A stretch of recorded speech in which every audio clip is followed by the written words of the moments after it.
State ಲೀಡರ್ಗಳ ಒಂದು ನಿರ್ಣಯ ತೊಗೊಳ್ತಾರೆ.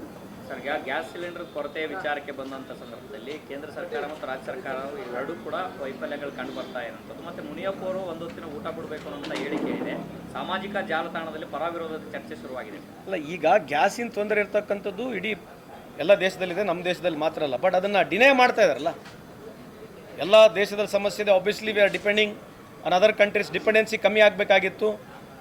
ನನಗೆ ಭಾಳ ದೊಡ್ಡ ಸಾಫ್ಟ್ವೇರ್ ಇದೆ. ನಾನು ದೇವ್ರು ಕೊಟ್ಟಿರ್ತಕ್ಕಂಥ ಸಾಫ್ಟ್ವೇರ್ ಯಾವುದು ಸಣ್ಣ ಸಾಫ್ಟ್ವೇರ್ ಕೊಟ್ಟಿಲ್ಲ, ನನಗೆಲ್ಲ ಭಾಳ ದೊಡ್ಡ ಸಾಫ್ಟ್ವೇರ್ ಕೊಟ್ಟಿರ್ತಕ್ಕಂಥ ಹೇಳಿರ್ತಕ್ಕಂಥ ಮೋದಿ ಸಾಹೇಬರು. ಈಗ ನಾವು ಯಾಕಾಗಲೇ ಪದೇ ಪದೇ ಮೋದಿ ಸಾಹೇಬ್ರಿಗೆ ಹೇಳ್ತೀವಿ ಅಂತಂದರೆ, ಯಾವುದೇ ಇಶ್ಯೂಗಳು ಬಂದಾಗ ಅವರು ಇದ್ರ ಹೊರಗಡೆ ಉಳ್ಕೊಂಡ್ಬಿಡ್ತಾರೆ. ಈಗ ರೇಟ್ ಜಾಸ್ತಿ ಆಗಿದೆ, ಇದ್ರ ಬಗ್ಗೆ ಪ್ರತಿಕ್ರಿಯೆ ಕೊಡಲ್ಲ. ಬೇರೆ ಸರ್ಕಾರಗಳು ರೇಟ್ ಜಾಸ್ತಿ ಆದರೆ ಅದೇ BJP ಅವ್ರು ಬಂದು ಹಿಗ್ಗಾಮುಗ್ಗ ಬೈತಾರೆ. ಇವೆಲ್ಲ ರಿಯಲಿಸ್ಟಿಕ್ ಆಗಿ ನಾವು ಎಕ್ಸೆಪ್ಟ್ ಮಾಡ್ಕೊಂಡು ನೋಡಬೇಕಾಗಿದೆ. ಬಟ್ ಈ ಸಂದರ್ಭದಲ್ಲಿ ವಾರ್ ಆಗುತ್ತಂತ ಗುರ್ತಿದೆ, ವಾರ್ ನಡೀತದಂತನೂ ಮಾಹಿತಿ ಇದೆ. ಸೊ ಕೇಂದ್ರ ಸರ್ಕಾರ ಏನು ಪ್ರಿಕಾಷನ್ ತೊಗೊಂಡಿರ್ತಕ್ಕಂಥದ್ದು ಒಬ್ಬ ಮಿನಿಸ್ಟರ್ ಬಂದು ಹೇಳ್ತಾ ಇಲ್ಲ. What is a precaution taken by any central government leader?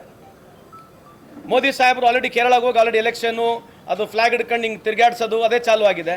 ಅದು ಒಂದೇ ಮೆಟ್ರೋ ಟ್ರೈನ್ 4 ಬಾರ್ ಅದೇ ಹಿಂಗೆ ಫ್ಲಾಗ್ ಹಿಡ್ಕೊಳ್ಳೋದು, 4 ಬಾರಿ ತಿರುಗಾಡ್ಸೋದು. ಆ ರೈಲ್ವೆ ಮಿನಿಸ್ಟ್ರೇ ಹೋಗೋದಿಲ್ಲ. ಯಾವುದೇ ಒಂದೇ ಭಾರತ ಕಾರ್ಯಕ್ರಮಕ್ಕೆ ಇವರೇ ಹೋಗ್ತಾರೆ.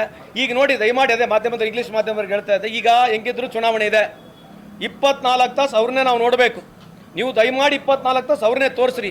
ಈ ದೇಶದ ಪ್ರಗತಿ ಬಗ್ಗೆ, ಈ ದೇಶದ ಜಿಯೋ ಪೊಲಿಟಿಕಲ್ ಸಿಚುವೇಶನ್ಸ್ ಬಗ್ಗೆ ಭಾಳ ಅದ್ಭುತವಾಗಿ ಮಾತನಾಡ್ತಾರೆ. ಅದನ್ನು ನೋಡ್ಬಿಟ್ಟು ಯಂಗರ್ ಜನರೇಷನ್ ಅದನ್ನು ಕಲಿಬೇಕು. ನೀವು ಅವ್ರನ್ನೇ ದಯವಿಟ್ಟು ತೋರಿಸಿ, 24 ತಾಸು ಅವ್ರನ್ನ ತೋರಿಸ್ಬೇಕಂತ ಮನವಿ ಮಾಡ್ಕೊಳ್ತೀವಿ. ಸರ್, ಈಗ ಮುಖ್ಯಮಂತ್ರಿಗಳು ಸಭೆ ಕರೆದಿದ್ದಾರೆ, ಏನು ವಿಷಯಕ್ಕೆ ಸರ್? ಯಾವ ಮಿನಿಸ್ಟರ್ಗಳನ್ನ ಮೀಟಿಂಗ್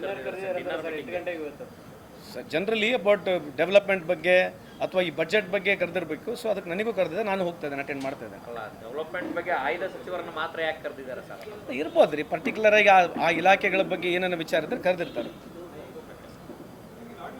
ದಯಮಾಡಿ ಈ 5 ಚುನಾವಣೆ ಏನಿದೆ ಅಲ್ಲ, ಮೋದಿ ಸಾಹೇಬ್ರನ್ನ ಹಂಗೆ ಫ್ರೇಮಲ್ಲೇ ತೋರಿಸ್ಬೇಕು. ನೋಡಿ, ಈಗ 5 ಚುನಾವಣೆ ಇದೆ. ಈ ದೇಶದಲ್ಲಿ ಪ್ರಪಂಚದಲ್ಲಿ ಎಷ್ಟೋ ವ್ಯವಸ್ಥೆಗಳು ಇದಾವೆ ಇವತ್ತು. ಅದ್ರ ಬಗ್ಗೆ ಏನು ಚರ್ಚೆ ಇರೋದಿಲ್ಲ. ಟಿವಿಯಲ್ಲಿ ಈಗ ಬೆಳಗ್ಗಿಂದ ಸಾಯಂಕಾಲ ಟಿವಿನ ತೋರಿಸ್ಬೇಕು.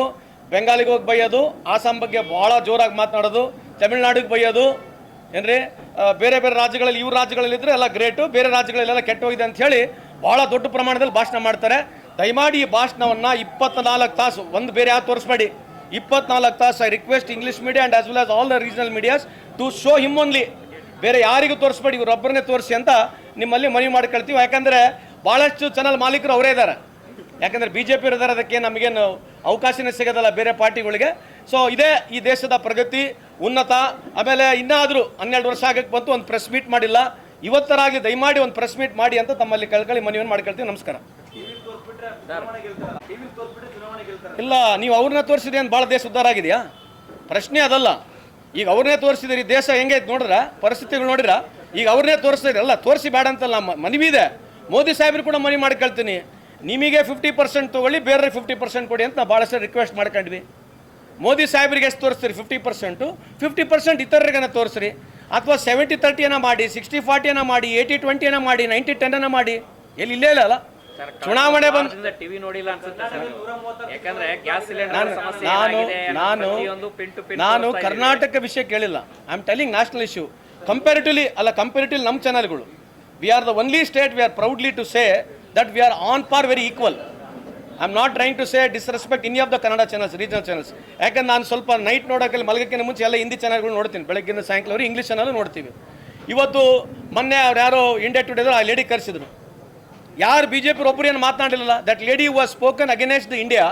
ಯಾರು ಒಬ್ಬ ಭಾಳ ಹಿಂದುತ್ವವಾದಿಗಳು ಇವತ್ತೆಲ್ಲ RSS ಅಥವಾ ಈ BJP ಅವರು ಏನು ಭಾಳ ದೊಡ್ಡ ದೇಶ ಮೊದಲು ಅಂತ ಹೇಳ್ತಾ ಇದ್ರು, ಯಾರು ಒಬ್ಬರು ಮಾತಾಡಲಿಲ್ಲ ಅದ್ರ ಬಗ್ಗೆ. ಇದೇ ದೇಶದಲ್ಲಿ ಒಬ್ಬ ಲೇಡಿ ಈ ಇಂಡಿಯನ್ಸ್ ಬಗ್ಗೆ ಹೀನವಾಗಿ ಟ್ವೀಟ್ ಮಾಡಿರ್ತಕ್ಕಂಥದ್ದು ನಿಮಗೆಲ್ಲ ಗುರ್ತಿದೆ. ಇವತ್ತು ಯಾರು BJP ಅದ್ರ ಬಗ್ಗೆ ಕೇಳ್ತಾನೆಲ್ಲ ಮಾತನಾಡ್ತಾರೆ. ದಯಮಾಡಿ ಇಂಥ ವಿಷಯಗಳನ್ನ BJP ಕೇಳಬೇಕಂತ ತಮ್ಮಲ್ಲಿ ಮನವಿ ಮಾಡ್ಕೊಳ್ತೀನಿ. I am not blaming any of the Karnataka media honestly. ಯಾಕಂತಂದರೆ ನಮ್ಮಲ್ಲಿರ್ತಕ್ಕಂಥ ಸ್ಟೇಟು, ನಮ್ಮಲ್ಲಿರ್ತಕ್ಕಂಥ ಪಾರದರ್ಶತೆ ಅದೇ ಬೇರೆ ರಾಜ್ಯಗಳಲ್ಲಿದ್ದರೆ ನಮ್ದು ಹೆಂಗೆ 136 ಬಂದಿದೆ, ಅಲ್ಲಿನೂ 136 ಬರುತ್ತೆ. Thanks to media. In fact by and large Karnataka regional media ವಿಶೇಷವಾಗಿ ಪಾರದರ್ಶಕವಾಗಿ ಯಾವುದೇ ಸರ್ಕಾರಗಳು ಬಂದಾಗ ವಿರುದ್ಧವಾಗಿ ಪರವಾಗಿ ತೋರಿಸಿರ್ತಕ್ಕಂಥದ್ದು ನಿದರ್ಶನಗಳಿದೆ. ಅದಕ್ಕಾಗಿ ನಮಗೆ ಇಲ್ಲಿ ಫ್ರೀಡಮ್ ಇದೆ.